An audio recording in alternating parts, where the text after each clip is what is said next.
O Pix no Bradesco ficou ainda melhor. Olá, boa noite. Boa noite. Um levantamento feito pela produção do Jornal da Record mostra que este ano houve ao menos 12 casos do chamado Tribunal do Crime. Ações em que os criminosos fazem justiça com as próprias mãos e muitas vezes executam quem não obedece às regras da organização. No fim de semana, a Polícia Militar conseguiu evitar mais uma execução. Uma denúncia anônima levou os PMs de Itapevi, na Grande São Paulo, até uma casa da periferia da cidade onde o julgamento era realizado. As imagens cedidas pela Polícia Militar mostram o resgate do homem que seria morto. Eles iam te matar, não? Eu matasse, eu estava decretado. Ele era acusado de abusar de uma menor de idade e ficou várias horas até ser libertado do cativeiro. No local, uma pistola foi apreendida e 4 suspeitos foram presos. O réu já estava de mãos amarradas, aguardando a sentença. Ele foi socorrido pelos policiais, levado ao hospital e, depois de prestar depoimento, liberado. Os criminosos vão responder por sequestro e cárcere privado. Isso é uma forma de força, né? É uma forma de impor a sua força e evitar qualquer tipo de reação contra aquela facção. O que acontecia naquela casa era mais uma sessão do Tribunal do Crime. Especialistas afirmam que essa maneira criminosa de se fazer justiça é parte das regras das facções. Quem desobedece pode pagar com a vida. Existem condutas que aquela facção não permite, por exemplo, a traição, por exemplo, praticar crimes sexuais, por exemplo, desviar dinheiro e droga da própria organização criminosa. Um levantamento da produção do Jornal da Record mostra que neste ano houve ao menos 12 casos de tribunais do crime no estado de São Paulo. As investigações apontam que Brendo Aparecido Pedroso foi morto na última sexta-feira num tribunal do crime. O corpo do jovem de 22 anos ainda não foi encontrado, mas para a polícia, ele foi executado por integrantes de uma facção criminosa. O que levou à sua morte foi o fato dele ter exagerado nas agressões ao seu filho, causando lesões graves nessa criança. Até agora, 2 pessoas foram presas. A gente passa uma nova fase para analisar e tentar localizar o corpo da vítima que ainda não foi encontrada. Uma mulher de 54 anos foi baleada e morta no Rio de Janeiro durante uma tentativa de assalto. O carro em que ela estava com um colega de trabalho foi alvejado pelos criminosos. Mais uma vítima da violência que não conseguiu chegar em casa. Cláudia Lobo Pinheiro, de 54 anos, voltava do trabalho de carona com um colega quando foi atingida por um tiro numa tentativa de assalto. O crime aconteceu na Vila da Penha, na zona norte do Rio. Um dos criminosos apontou a arma e anunciou o assalto. Para tentar fugir, o motorista fez uma manobra. O tiro acertou a mulher. Testemunhas contaram que Cláudia e o amigo não perceberam a gravidade do ferimento e preferiram aguardar o socorro a seguir direto para o hospital. Só que minutos depois ela começou a se sentir mal e morreu aqui mesmo, dentro do carro. Os vizinhos lamentaram o assassinato. Uma pessoa totalmente alegre, sabe? Onde chegava a fazer amizade, não tinha ninguém que falasse mal da Cláudia, assim, uma pessoa muito do bem. Os criminosos fugiram sem levar nada e até agora ninguém foi preso. Em todo o estado do Rio, só este ano, 40 pessoas perderam a vida em latrocínios, que é o roubo seguido de morte. O corpo de Cláudia será enterrado amanhã. Onde ela trabalhava, gosta dela, gosta ainda, né? Mas, infelizmente, aconteceu essa tragédia, né? Veja agora outros destaques do dia. Equipe de transição terá Simone Tebet e grupo com economistas do Plano Real. Partido Liberal fará oposição a Lula e convida Jair Bolsonaro para a presidência de honra. Nos Estados Unidos, eleições podem devolver controle do Congresso aos conservadores. Influenciador com mais de 1 milhão de seguidores é preso por suspeita de homicídio. Na série especial, o motoboy condenado por um crime que aconteceu enquanto ele trabalhava.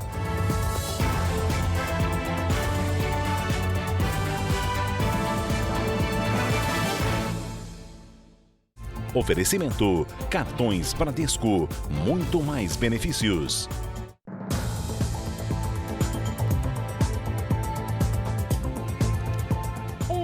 influenciador digital com mais de 1 milhão de seguidores foi preso em Minas Gerais, suspeito de participação em um assassinato em 2018. O motivo seria uma briga entre gangues de traficantes.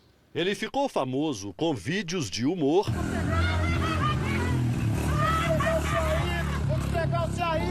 e de motocicletas. No mundo real, se chama Arnon Henrique Palúcio. No virtual, é o Arnon do Grau. Aos 29 anos, ele tem 1.200.000 seguidores nas redes sociais. Mas o que ninguém imaginava aconteceu.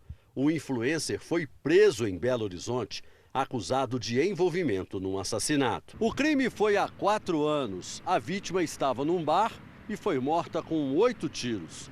2 suspeitos já estavam presos. A Polícia Civil não divulgou qual teria sido a participação do influencer no assassinato. O delegado responsável pelo caso afirmou que a investigação ainda não terminou e outras prisões podem acontecer. Trata-se de um crime praticado no contexto de organização criminosa, de disputa de pontos de venda de droga, certo? Entre 2 gangues. Nossa reportagem tentou contato com a defesa do suspeito, mas ainda não teve retorno. O julgamento da ex-deputada Flor de Lis e de mais 4 familiares recomeçou hoje com atraso em Niterói, no Rio de Janeiro. Os réus são acusados de envolvimento na morte do pastor Anderson do Carmo, que era marido de Flor de Lis. Quem tem mais detalhes é o repórter Pedro Paulo Filho. Boa noite, Pedro Paulo. Oi, Celso, uma boa noite para você e a todos. Olha, 9 testemunhas de acusação foram convocadas para esse segundo dia de julgamento, mas só agora a terceira está sendo ouvida. Trata-se de Wagner Pimenta, conhecido como Misael, filho adotivo de Flor de Lis e considerado peça-chave na investigação. Ele está sendo ouvido por videoconferência. Nessa terça, o julgamento começou com atraso por causa de um problema no transporte de um dos réus, André Luiz, filho adotivo de Flor de Lis. E pouco tempo depois, o alarme de incêndio aqui do prédio foi acionado e pessoas deixaram o tribunal de júri.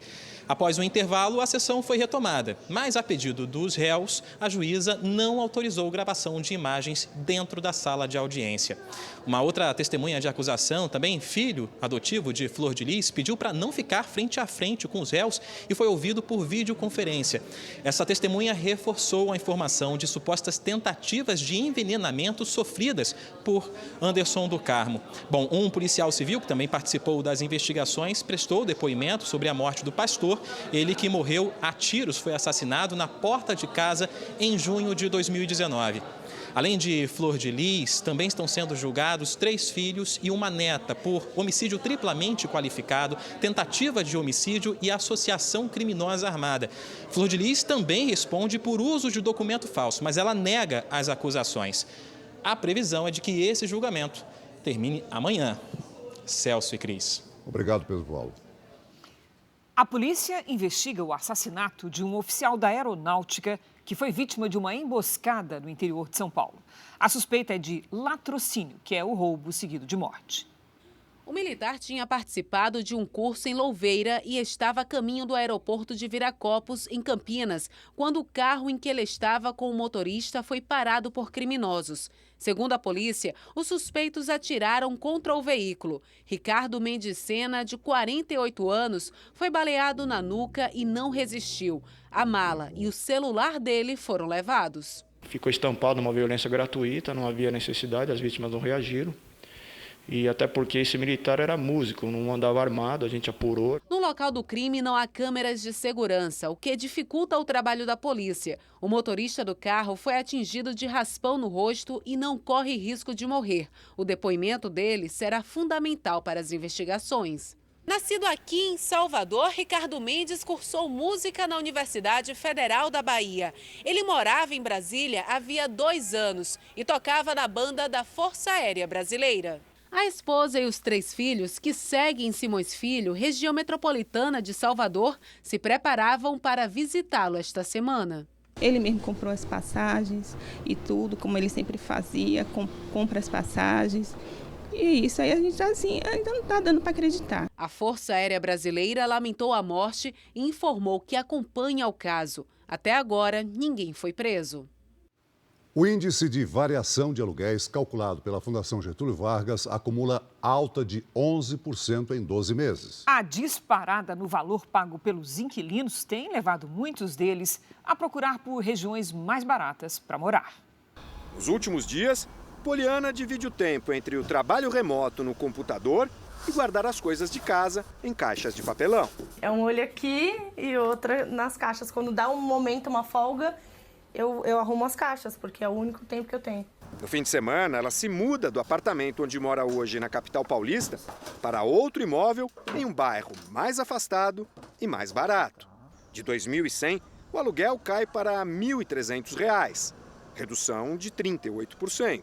Eu tenho um emprego que paga somente o aluguel. Essa sensação de estar pagando caro demais faz sentido. Depois de uma oscilação para baixo no auge da pandemia, os preços dos aluguéis voltaram a subir. No acumulado dos últimos 12 meses, o aumento foi de 11,56%. Esse foi o resultado do IVAR, Índice de Variação de Aluguéis Residenciais da FGV, fechado em outubro. No mês, a variação foi de 0,10%. São 4 cidades pesquisadas: Porto Alegre, Belo Horizonte, São Paulo e Rio de Janeiro. Ao longo de 2022, o acumulado da taxa em 12 meses vem crescendo e encarecendo o custo de vida de quem é inquilino. Saiu de 1,23% em janeiro, passou de 10% em agosto e atingiu o nível mais alto do ano agora. Então, nas negociações, o consumidor tem que estar atento a todas essas opções para ter a possibilidade de um acordo que satisfaça as duas partes e garanta uma relação aí saudável de cumprimento do contrato e fluxo de pagamentos. Pagar um novo reajuste não caberia no orçamento de Poliana, que, com a mudança, vai até juntar dinheiro. Não quero passar a vida pagando aluguel. A aliança eleitoral do presidente da Nicarágua, Daniel Ortega, elegeu os prefeitos de todas as cidades, incluindo a capital, Manágua. A oposição contesta a vitória e órgãos internacionais afirmam que não há condições mínimas para realizar eleições livres no país. O resultado consolida o poder do ditador Daniel Ortega com o controle de todos os governos locais. A oposição chamou as eleições de farsa. Segundo o Observatório Independente Urnas Abertas, grupo que acompanhou o processo eleitoral, apenas 17% dos eleitores compareceram às urnas. Os observadores também denunciaram a prisão de opositores, o uso de carros do governo para levar as pessoas para votar, funcionários públicos que teriam sido forçados a comparecer e a ficar nas filas para parecer que os locais estavam lotados. A conclusão do observatório é que houve uma estratégia sem precedentes para coagir os eleitores que eram vigiados e outros que, com medo, deixaram de votar. A Comissão Interamericana de Direitos Humanos disse que não é possível ter eleições livres e justas num país que mantém presos mais de 200 opositores. Este é o 5º mandato do ditador de esquerda Daniel Ortega, o 4º consecutivo dele, que está no poder desde 2007. Ortega foi reeleito no ano passado sob críticas de líderes americanos e europeus que consideraram as eleições fraudulentas. Os americanos foram às urnas hoje para as eleições de meio de mandato. Deputados, senadores e governadores serão eleitos. Mais do que isso, os conservadores podem voltar a controlar o Congresso. Atualmente, o presidente Biden tem a maioria. Quem tem os detalhes é o nosso correspondente Vandrei Pereira, direto de Washington, capital do país. Olá, Vandrei, boa noite. Olá, Cris, Celso, muito boa noite a todos. Aqui em Washington já escureceu, mas os eleitores ainda têm pelo menos mais 1h30 para votarem. Olha, em algumas cidades, por causa da diferença de fuso horário no país, em cidades do Alasca, por exemplo, a votação começou faz poucas horas. A apuração dos votos deve ser lenta. Segundo a Casa Branca, pode levar dias e até semanas em alguns estados. Isso acontece por causa da apuração dos votos postados nas urnas e também daqueles que foram recebidos por agências dos Correios, inclusive de forma antecipada. Bem, é tradição que nas eleições de meio de mandato o presidente perca cadeiras no Congresso. neste ano, a inflação recorde é um fator na eleição. Veja a reportagem.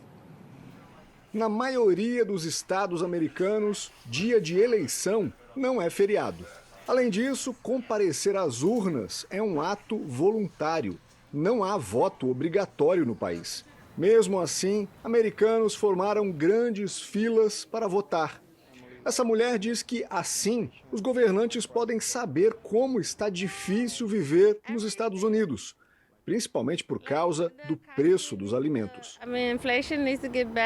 As chamadas midterms são eleições no meio do mandato do presidente, 2 anos depois da posse. São eleições para prefeito, vereadores e boa parte dos governadores. Mas também se renovam todas as 435 cadeiras da Câmara dos Deputados e mais de 30% do Senado. Por isso, o voto pode mudar os rumos do país.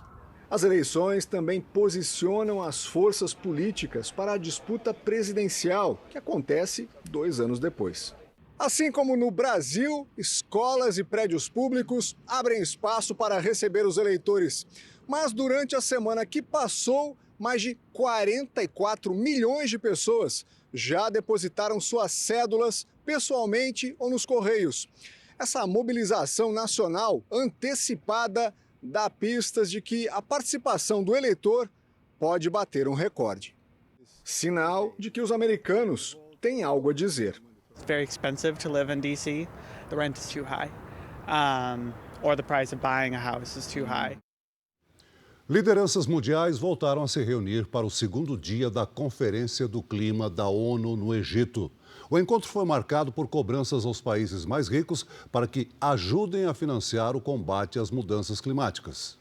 Representantes de países em desenvolvimento, como o primeiro-ministro de Antígua e Barbuda, foram diretos. Enquanto eles estão lucrando, o planeta está queimando. The planet is burning. A acusação atinge principalmente a indústria do petróleo, que teria alcançado lucro médio anual de $1 trilhão nos últimos 50 anos. Países africanos e asiáticos também cobraram apoio financeiro para desenvolver a energia sustentável. Esse é um dos desafios da COP27, fazer os países ricos cumprirem a meta de pagamento de $100 bilhões, o equivalente a 509 bilhões de reais para as nações em desenvolvimento. Diante do impasse na COP27, o Serviço Europeu de Mudanças Climáticas confirmou que as pessoas aqui na Europa viveram na pele. O mês de outubro foi o mais quente já registrado no continente, com temperaturas quase 2 graus Celsius acima da média. Um cenário que aumenta ainda mais a pressão sobre as maiores economias e sobre as grandes poluidoras como a própria União Europeia, Reino Unido, Canadá, Austrália, China e Estados Unidos. Em meio às eleições legislativas americanas, o presidente Joe Biden confirmou que vai manter a agenda climática, mesmo em caso de derrota do próprio partido. Apesar da urgência do tema, dificilmente será encontrada uma solução até o fim da cúpula, no próximo dia 18.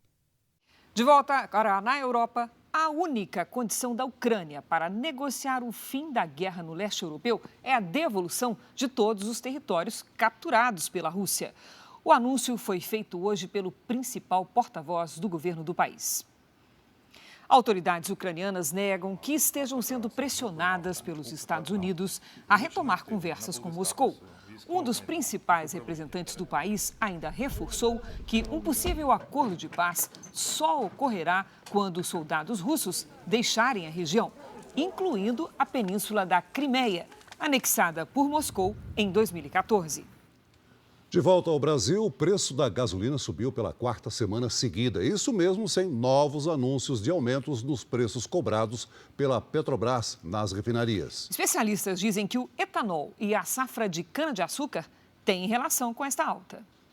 É de centavo em centavo que a gasolina vai ficando mais cara. Liana tem percebido que a cada ida no posto tem gastado mais. Fica parecendo que é aos poucos, porque você não vai sentindo, mas se fizer a conta no final do mês, ao longo prazo, você vai perceber o prejuízo. De acordo com o levantamento da Agência Nacional do Petróleo, o preço médio da gasolina no Brasil chegou a R$ 4,98. É a quarta semana seguida de alta, depois de 5 meses em queda. No período, a Petrobras não reajustou o preço nas refinarias. O culpado seria outro combustível, o etanol. A cana-de-açúcar, matéria-prima do combustível, entrou na entre-safra, que é o período entre o fim da colheita e o início da nova safra. A gasolina tem etanol em sua composição. Por isso, a influência do preço de um combustível no outro. Então, a motivação maior do aumento nas últimas semanas são o aumento do preço de custo do etanol, que tem influenciado no preço do etanol propriamente dito, como também na gasolina, que na sua composição tem 27% de etanol. Em 10 estados e no Distrito Federal, o litro do combustível já é vendido acima dos R$ 5,00.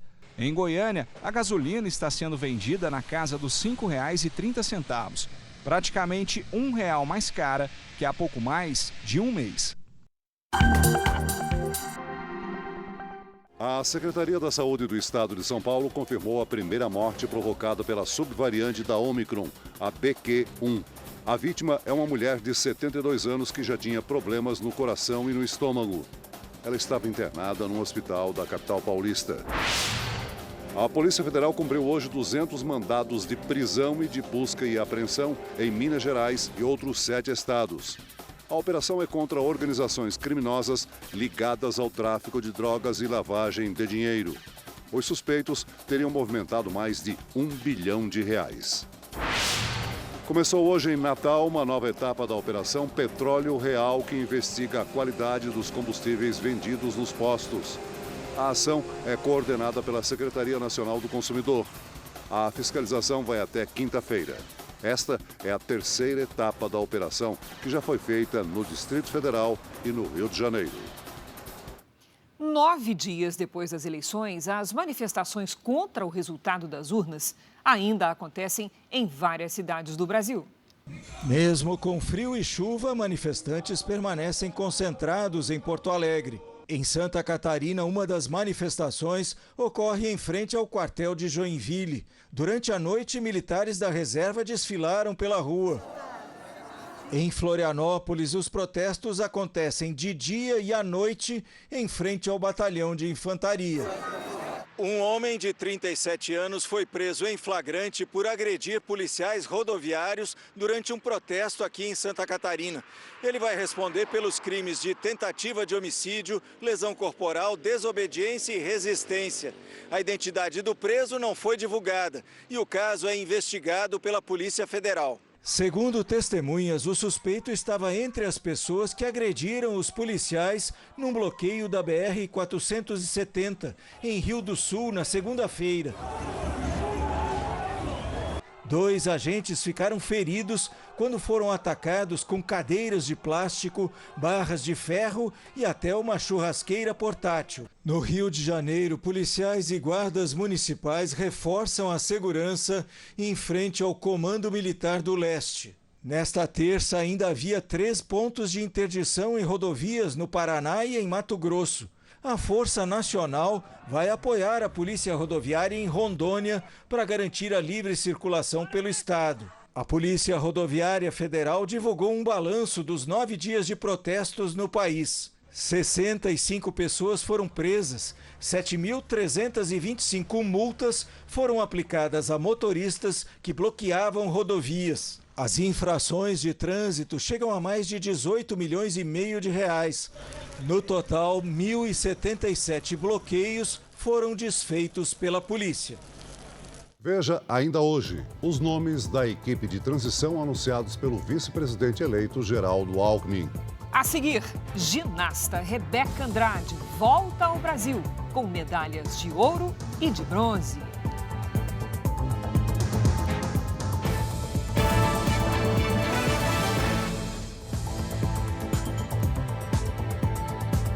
O maior diamante rosa do mundo foi a leilão em Genebra, na Suíça. A expectativa é que ele seja arrematado por um valor equivalente a 180 milhões de reais. A pedra batizada de diamante rosa da sorte tem mais de 18 quilates e atraiu compradores do mundo inteiro. Segundo especialistas, o surgimento de um diamante rosa é extremamente raro. Estas pedras preciosas são formadas a partir do elemento químico carbono em estado sólido e cristalizado e surgem no interior da Terra em condições de temperatura e pressão muito altas. Terça-feira de granizo pelo Brasil, no Rio Grande do Sul, Rio de Janeiro, Minas Gerais e até em Pernambuco. Vamos conversar sobre isso com a Lidiane Sayuri. Será que vem mais chuva para os próximos dias? E aí, Leide, tudo bem? Granizo em Pernambuco deve ser novidade, não? Sim, né? Bem inusitado nessa época do ano. Teremos, sim, mais chuva pelo Brasil, viu, Cris? Boa noite para você. Celso, muito boa noite a todos que nos acompanham. Olha, mais cedo, vários bairros da capital fluminense e da Baixada foram surpreendidos pelo temporal de granizo. Em Minas Gerais, produtores amargam prejuízos nas lavouras de café de Lambari. Em Esmeralda, no Rio Grande do Sul, a quantidade de pedras de gelo esbranquiçou tudinho. As nuvens sobre o sudeste e o norte do país causam bastante chuva nos próximos dias. Destaque para Minas Gerais e Rio de Janeiro, que devem receber o maior volume de água. Temos uma circulação de ventos entre o sudeste e o centro-oeste. Na região norte, o calor e a alta umidade produzem as tempestades. Nesta quarta, os temporais vêm com ventania e granizo de novo sobre Minas Gerais e Rio de Janeiro. A chuva forte atinge também o Amapá, Roraima e o Amazonas. Nas áreas claras, tempo firme. Em Florianópolis, faz até 26 graus com chuva isolada à tarde. No Rio de Janeiro, 26 também com chuva a qualquer momento. Em Cuiabá, 40 graus. E em Maceió, até 29. Em São Paulo, chega de frio, né? Podemos ter pancadas de chuva à tarde nos próximos dias, mas o calor está garantido. Nesta quarta, faz até 27 graus. Na quinta, 29. Na sexta, 28. E no sábado, 26. Tempo delivery para o Sérgio de Conceição de Tronqueiras, Minas Gerais. Vamos lá. Oi, Sérgio. Olha, previsão de calor com pancadas de chuva à tarde nos próximos dias. Quarta e quinta com máxima de 32 graus. Na sexta faz até 33. Agora é a vez do Everaldo de Porto Velho, Rondônia. Everaldo aqui na nossa tela. Oi, Everaldo. Olha, calor e pancadas de chuva à tarde em Porto Velho. Nesta quarta, máxima de 37 graus. Na quinta, 36. Na sexta, o volume de chuva será maior. E aí a temperatura sobe até os 32. Previsão para qualquer cidade do Brasil e do mundo é aqui mesmo, no Tempo Delivery. Use a hashtag #VocêNoJR e faça seu pedido pelas redes sociais. Até amanhã, Cris, Celso. Obrigada, Lidy. Até amanhã, Lidy. Mais que dobrou o número de assaltos cometidos por falsos entregadores no estado de São Paulo de 2019, pouco antes da pandemia, até agora. E o alvo desses criminosos, quase sempre, é o celular das vítimas. Este homem, que não quer ser identificado, foi assaltado por 2 motociclistas que se passavam por entregadores. Um colocou o revólver na minha cabeça e o outro abordou minha esposa no carro. Os criminosos roubaram celular, carteira e até as alianças do casal, que saía da casa de um parente no momento da abordagem. Fiquei com muito medo. Até hoje eu chego lá, passou de 5 horas e vou embora. Meus meninos também não querem ficar mais. O número de assaltos cometidos por falsos entregadores em São Paulo cresceu 110% de janeiro a agosto de 2022, em comparação ao mesmo período de 2019, praticamente um ano antes do começo da pandemia. De acordo com a Secretaria de Segurança Pública, foram 2.875 assaltos desse tipo somente este ano, contra pouco mais de 1.360 em 2019. Segundo este delegado, a polícia reforçou o patrulhamento e até as revistas.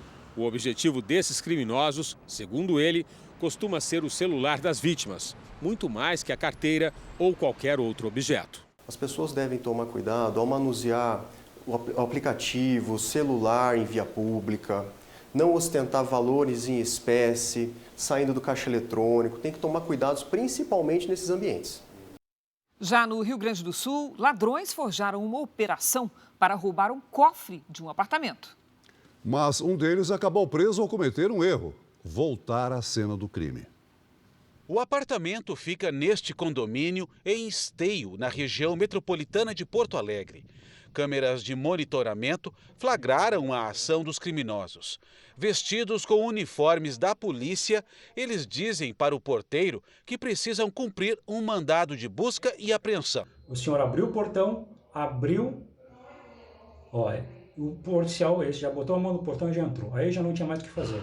Tá, os dois armados, tudo identificado ali. Eles subiram até o 10º andar, chutaram uma porta, como se estivessem mesmo cumprindo o mandado, porque dentro do imóvel não tinha ninguém, e saíram de lá com uma caixa que era um cofre. Os assaltantes tinham em mãos dados completos sobre o morador do apartamento furtado. O fato chamou a atenção da polícia e dá a entender que eles entraram no local sabendo exatamente o que iriam levar. Eles só não imaginavam que o cofre estaria vazio. Um dos criminosos decidiu então voltar à cena do crime para devolver o cofre. Mas no elevador deu de cara com a polícia, que foi acionada por vizinhos que desconfiaram da falsa operação. O meu pessoal não estava com a camiseta da polícia, ele estava, e aí foi questionado que se ele era policial, ele disse que sim, confirmou. E aí o pessoal pediu a identificação, e aí ele disse que tinha esquecido a identificação, e aí já tinham, já sabia, né, que se tratavam de criminosos. O homem, que já tinha antecedentes, foi preso em flagrante. Com ele, a polícia encontrou uma arma e um cheque. O outro ladrão conseguiu fugir. A Polícia Civil continua a investigação para descobrir se a dupla teve a ajuda de alguém com acesso ao apartamento. A ginasta Rebeca Andrade trouxe com ela uma medalha de ouro e outra de bronze. As duas conquistadas lá na terra dos Beatles, em Liverpool, no Mundial da Inglaterra. A atleta vai tirar uns dias para descansar e também para pensar num novo desafio. Escolher uma nova música para a coreografia do solo, depois do sucesso de Baile de Favela. 2 medalhas olímpicas, agora mais 2 em um campeonato mundial. O ouro inédito para o Brasil na ginástica é o motivo do sorriso da Rebeca Andrade, de 23 anos. Representing Brazil, Rebeca Andrade. Na competição mais recente, a atleta ganhou o 1º lugar na prova individual geral, a mais importante e tradicional da modalidade. Também levou a medalha de bronze no solo. Depois que eu terminei o solo ali, que eu vi, que eu acertei tudo, que eu já fiz assim com a mão, eu falei assim, Deus, obrigado por ter me segurado aí com unhas e dentes, deu tudo certo. E aí quando saiu o resultado, eu fiquei mega feliz, muito orgulhosa. O ouro veio combinado a um ritmo bem brasileiro. A apresentação em Liverpool, na Inglaterra, foi a última ao som de Baile de Favela, que viralizou em todo o país. Agora a Rebeca e a equipe têm o desafio de encontrar uma outra música e uma nova coreografia que tragam a mesma sorte que o funk carioca. Por incrível que pareça, a gente não tem ideia ainda de escolha de música. Assim como foi com o Baile de Favela, eu não escolhi a música, mas eu ajudei também na coreografia, porque a gente consegue colocar coisas que eu gosto de fazer na série. Rebeca deve tirar férias nos próximos dias. Quer descansar e só depois pensar nas próximas conquistas. Não gosto nem de pensar em ginástica. Ela apaga assim, para quando eu voltar com tudo, entendeu? Futebol. Uma das peças principais na seleção brasileira é o volante Casimiro. Com uma carreira cheia de títulos, ele inspira garotos que treinam no mesmo campo que revelou o atleta para o futebol. Na escolinha de futebol, os pequenos volantes querem ser o Casimiro. E pra mim ele é um volantão e eu queria ser igual a ele desde criança. Por que você decidiu vir jogar futebol nessa escolinha? Porque eu quis ser um jogador de futebol igual o Casimiro. Mais de 100 meninos que passaram por aqui se tornaram profissionais. Entre eles, Ricardo Goulart, hoje no Bahia, e Lucas Fernandes, do Botafogo. Nilton Moreira é o técnico que orienta e ensina os segredos da bola aos garotos. Aqui, Casimiro deu os primeiros passos no futebol. E foi pelas mãos de Moreira que o volante titular da seleção chegou ao São Paulo com apenas 10 anos. Devidamente registrado na escolinha, Casimiro virou tricolor, pelo menos como jogador. Nilton Moreira revela que Casimiro era corintiano e queria mesmo jogar no alvinegro. A vontade dele era jogar no Corinthians, que ele é corintiano. Mas na época o Corinthians também queria ele. Só que o São Paulo, ele tinha mais estrutura, assim, tipo no momento. Casimiro tem muito carinho pela escola. Ajudou a manter toda a estrutura durante a pandemia, como forma de retribuir o que recebeu na infância. O que a gente pôde fazer, né, para a escolinha, tudo que ele precisava, a gente ajudou ele. Então ele tem essa gratidão aqui com a gente. Está sempre aqui, comparece, bate papo. Em São José dos Campos, cidade natal de Casimiro, no interior de São Paulo, estão os amigos mais chegados. O cabeleireiro Ocimar é um deles. Conhece o craque há 10 anos. É um cara que tem essa trajetória de vitórias, então eu pego essa referência como um cara abençoado e eu levo isso para a minha vida, junto da minha profissão. Conhecer bem Casimiro é o que faz Ocimar acreditar no Hexa. E é isso que eu sinto dele nesse momento, uma energia muito boa para essa Copa do Mundo. Você acha que o Brasil vai ser campeão? Eu tenho certeza, o pessoal está muito animado e o time está muito forte.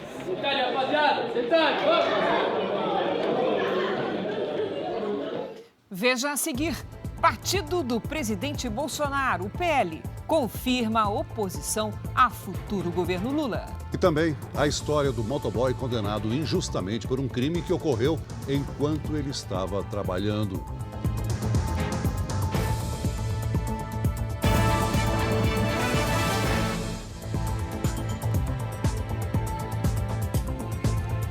O vice-presidente eleito e coordenador do governo de transição, Geraldo Alckmin, anunciou os nomes que farão parte da equipe. Na área econômica estão economistas que participaram da criação do Plano Real e são ligados ao PSDB. A senadora Simone Tebet, do MDB, que concorreu à presidência e depois apoiou Lula, cuidará das políticas sociais. A portaria de instalação do gabinete foi assinada hoje no Centro Cultural Banco do Brasil, onde a equipe vai trabalhar até a posse. O trabalho do grupo de transição vai ser dividido da seguinte forma: a coordenação é do vice-presidente eleito, Geraldo Alckmin, do PSB. A coordenação executiva do gabinete vai ser comandada por Floriano Pesaro. A articulação política fica sob a liderança de Gleisi Hoffmann, atual presidente do PT. O núcleo da posse vai ser dirigido pela futura primeira-dama, Rosângela Lula da Silva. E os grupos técnicos vão ser coordenados pelo ex-ministro Aloysio Mercadante, do PT.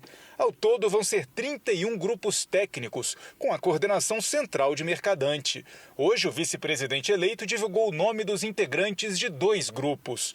O núcleo econômico vai contar com Nelson Barbosa, ex-ministro da Fazenda no governo Dilma, Pércio Arida e André Lara Rezende, formuladores do Plano Real, além de Guilherme Melo, professor de economia da Unicamp. O Núcleo de Desenvolvimento Social vai contar com a senadora Simone Tebet, do MDB, as ex-ministras nos governos Dilma e Lula, Tereza Campelo e Márcia Lopes, além do deputado estadual do PT mineiro, André Quintão, Carlos Siqueira, Daniel Tourinho, Felipe Espírito Santo, Gleisi Hoffmann, Guilherme Ítalo, Jefferson Coriteac, José Luiz Pena, Juliano Medeiros, Luciana Santos, Wesley Diógenes e Volney Queiroz farão parte do Conselho Político de Transição Governamental. Partidos que não apoiaram a eleição de Lula, como MDB e PSD, também vão participar da equipe de transição. O partido de Gilberto Kassab indicou o líder na Câmara, Antônio Brito. O MDB, o presidente da legenda, Baleia Rossi. Os outros integrantes do gabinete de transição vão ser anunciados ao longo dos próximos dias. Por lei, 50 cargos comissionados vão ser ocupados pela equipe, mas o número de colaboradores voluntários deve ser maior ainda. Alckmin destacou que não existe relação entre os nomes indicados para o gabinete de transição e aqueles que vão assumir os ministérios do futuro governo Lula. O presidente Lula deixou claro que a transição, os que vão participar da transição, não tem relação direta com o ministério, com o governo. Podem participar, podem não participar, mas são questões bastante distintas. Esse é um trabalho de 50 dias, é um trabalho de praticamente 2 meses. Em São Paulo, Fernando Haddad se reuniu com a equipe de transição responsável pela educação. O encontro foi com especialistas no setor de ensino, educadores e nomes ligados à iniciativa privada. A missão do grupo é entregar um relatório para o próximo ministro da Educação. O escolhido para coordenar o núcleo foi um ex-ministro do governo Dilma, José Henrique Paim. O PL, Partido Liberal, confirmou hoje que fará oposição ao futuro governo Lula. Já o presidente Jair Bolsonaro foi convidado a assumir um posto de comando na legenda. Jair Bolsonaro passou o dia no Palácio da Alvorada, onde recebeu o presidente da Câmara, Arthur Lira, do PP de Alagoas. Após o mandato, Bolsonaro deve assumir a presidência de honra do PL para comandar a maior bancada do Congresso, com 99 deputados e 14 senadores. O presidente do Partido Liberal, Valdemar Costa Neto, confirmou que a sigla vai ser oposição ao governo de Lula. O partido pretende oferecer toda a estrutura para que Jair Bolsonaro viaje pelo país e continue defendendo as ideias que marcaram este governo. O PL defende uma nova candidatura de Bolsonaro à presidência da República daqui a 4 anos. 4 anos não são nada, ele é novo ainda. Ele será nosso candidato a presidente em 2026, não tenho dúvida disso. O PL também já tem conversas adiantadas para apoiar a reeleição do presidente Arthur Lira. Em troca, o partido de Valdemar quer apoio do Progressistas nas eleições para a presidência do Senado. Nós temos a maior bancada na Câmara e a maior bancada no Senado. Não é possível que a gente não tenha a presidência de uma das casas. Sobre a proposta de emenda à Constituição da Transição, que pode permitir ao governo eleito gastos fora do teto no próximo ano, o Partido Liberal diz que não será contra a manutenção dos R$ 600 no Auxílio Brasil. O presidente Bolsonaro tinha se manifestado no interesse de continuar o auxílio de R$ 600. E esse eu acho que é um objetivo que une a nossa bancada. E só isso. Achar dentro do orçamento o espaço para dar continuidade ao Auxílio Brasil de R$ 600. O Ministério Público já identificou que as manifestações contra os resultados das eleições têm financiamento de empresários. Alessandro Saturno tem os detalhes ao vivo de Brasília. Boa noite, Alessandro.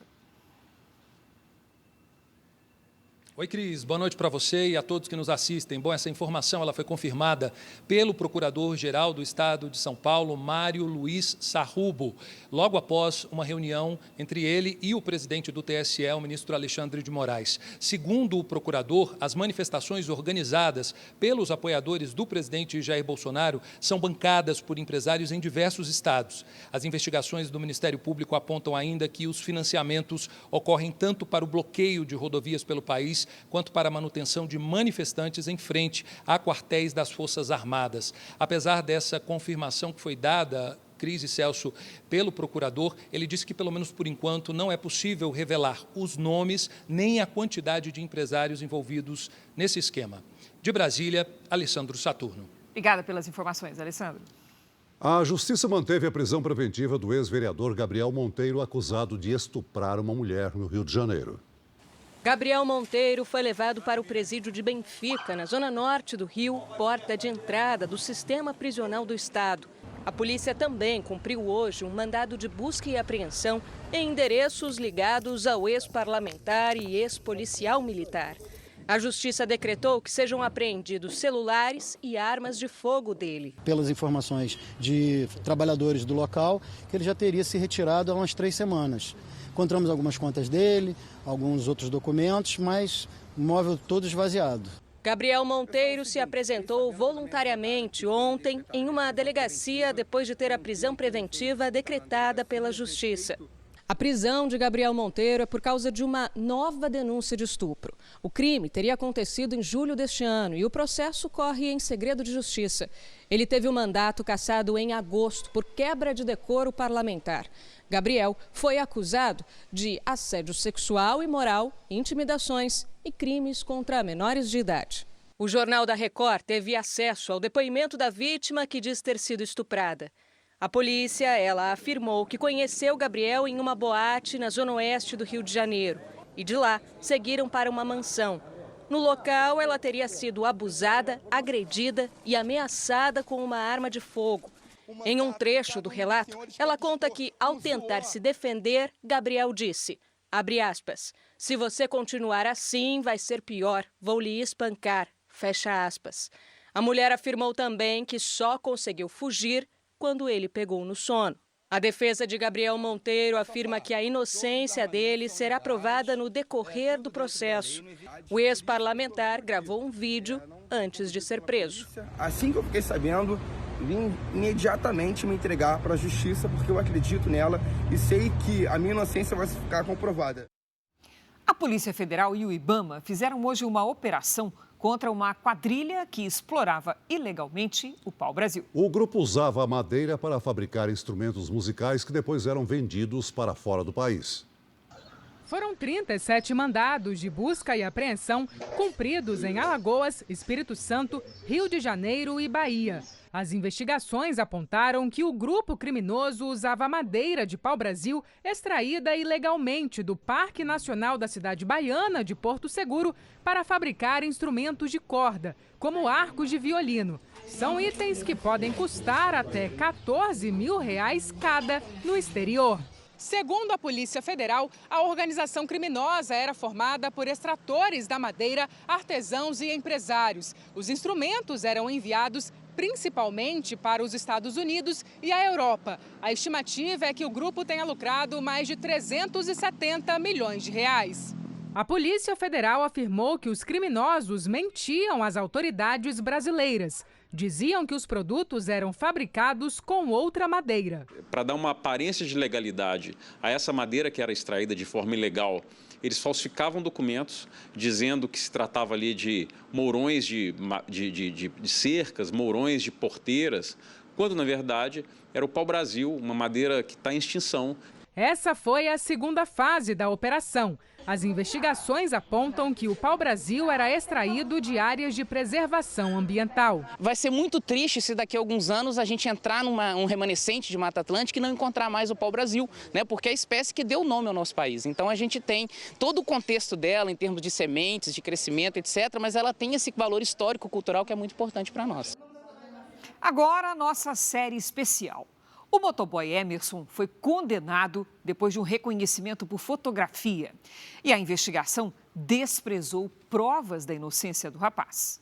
Ele passou quase um ano na cadeia e só foi solto porque os patrões e a família conseguiram provar que, na hora do crime, ele estava trabalhando.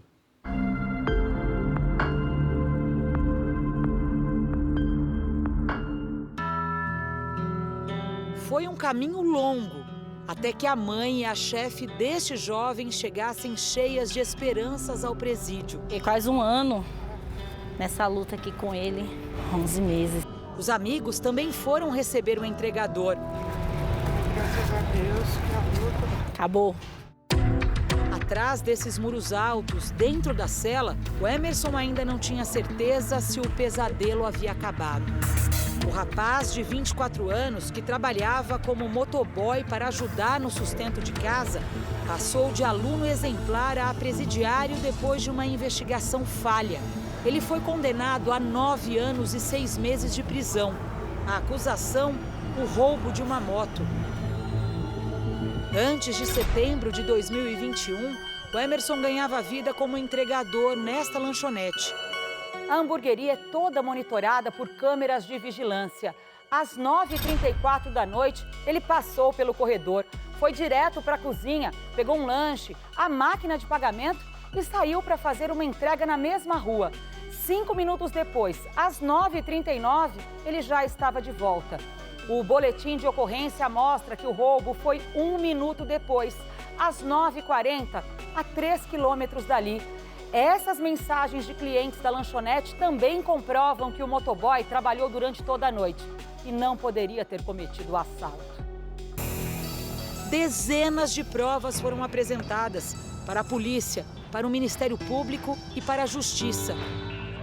Amigos e familiares fizeram manifestações. A chefe do Emerson, a Soraya, também sempre acreditou na inocência do rapaz.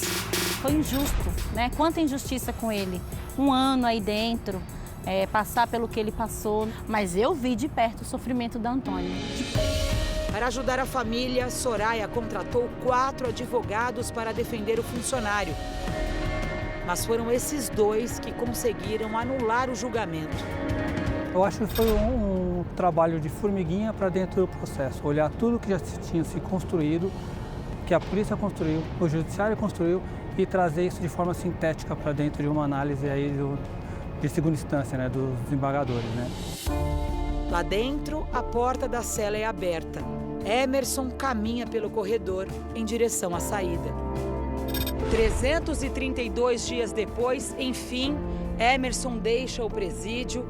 Aqui, o alvará com a absolvição. Essa soltura tem, é claro, um gosto de comemoração para a família.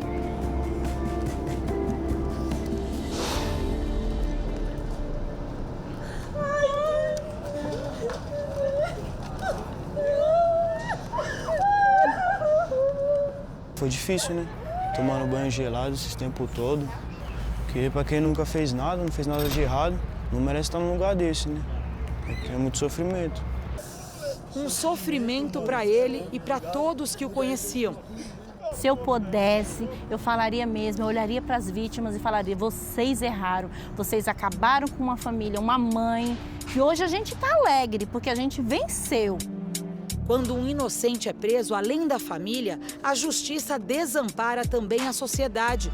Porque o verdadeiro criminoso fica livre e pode voltar a agir. Emerson foi preso porque tinha uma moto igual à usada por assaltantes que atacam os moradores do Capão Redondo, bairro da periferia de São Paulo. Ele foi condenado depois que as vítimas fizeram um reconhecimento por uma foto dele enviada por um policial militar. O agente teria visto Emerson com a moto na rua e suspeitado que ele poderia ser um criminoso. Bastou para ele ser preso. Infelizmente, no Brasil, muita gente acaba sendo condenada com base na palavra isolada de alguém, numa suposição, num flagrante mal feito, e é isso que traz esse drama que a gente precisa conhecer cada vez melhor das pessoas inocentes que acabam cumprindo pena por um crime que não cometeram. Enquanto Emerson esteve na cadeia, a polícia considerou que o culpado estava longe das ruas. Mas, segundo os moradores, assaltantes seguiram praticando os mesmos crimes e com a mesma moto. Parou 2 caras de moto, pegou o revólver na minha cabeça e falou: passa o celular. Só que nessa hora que eles veio, já tinha roubado mais 2. E o cara era o terceiro, né? Todo dia tem assalto. E os caras que roubaram, a moto também é vermelha. Emerson foi punido por um erro que não cometeu e ainda não sabe como vai refazer a vida.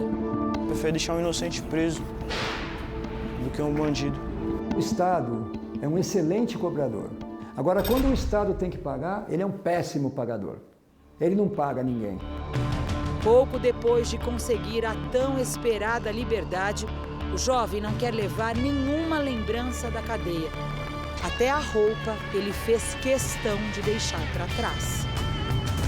Agora eu quero só chegar em casa, trabalhar e ajudar minha mãezinha, né? Ela precisa de mim, assim como eu preciso dela. Essa edição termina aqui e à 00:30 tem mais Jornal da Record. Fique agora com o episódio especial da série Reis. E logo após Amor Sem Igual tem Formação da Roça, ao vivo em A Fazenda. Ótima noite para você. Boa noite.